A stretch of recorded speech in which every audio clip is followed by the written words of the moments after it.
ఇద్దరు వ్యక్తులు ప్రార్థించడానికి దేవాలయానికి వెళ్ళారు.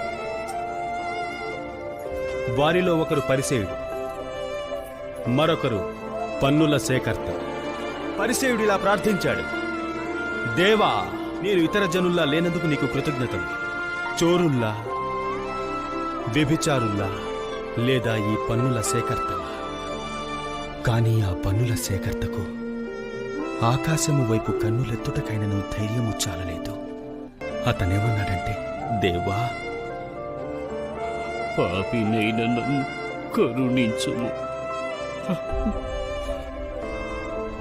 దేవుడు పన్నుల సేకర్తను క్షమించాడు, పరిసేయుణ్ణి కాదు. తనను తాను హెచ్చించుకొనువాడు తగ్గించబడును, తనను తాను తగ్గించుకొనువాడు హెచ్చించబడును. మత్తయి రమ్ము.